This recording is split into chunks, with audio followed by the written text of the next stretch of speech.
Ed, US markets finished higher overnight. How did the local market open this morning? Local markets down a little bit this morning, Laura, about 0.2%, but it has been a good week for Australian shares. The ASX 200 closed at a record high yesterday, so it's dropped a little bit back from that. And I think the weakness is in the mining sector. The iron ore price did slip overnight. It's now at about $201 a tonne. But to put that in perspective, BHP recently reported their quarterly results and they produced 252 million tonnes of iron ore in the recent financial year at a cost of just $14 a tonne, and it sold that iron ore for $158 a tonne. So it was making $144 a tonne each tonne of ore that it sold. So the price did drop 6% last night, and the iron ore companies are lower today, but they're still making a lot of money. Okay, well, there's some good news for some in all of that, I guess, Ed. The Star Entertainment Group, meantime, has withdrawn its takeover bid for Crown Resorts. This is less than 2 months after it made the offer. Why?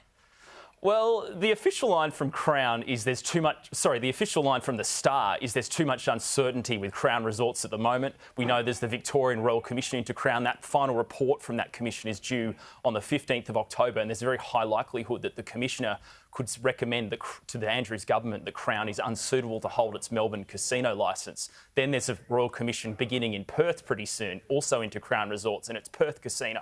So there's a lot of uncertainty, and Star decided to withdraw its $12 billion bid. This is a quote from the Star Entertainment Group this morning.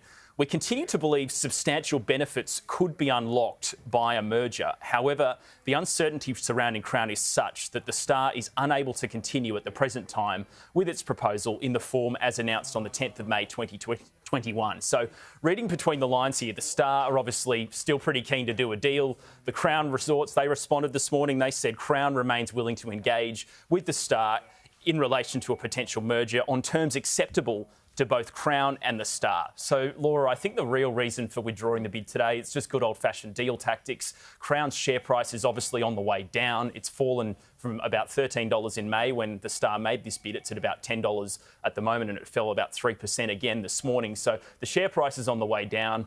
I think the Star are just going to sit back and wait a while, then lob another bid that may be potentially, lower than the previous bid that they offered, and Crown may have little choice here, backed into a corner. They may have to go with this deal. So I think that's just my view, but I think it's just some old-fashioned deal-making here from the Star just to push down the Crown share price a bit more. Yeah, it looks like an obvious playbook. Ed, thanks so much.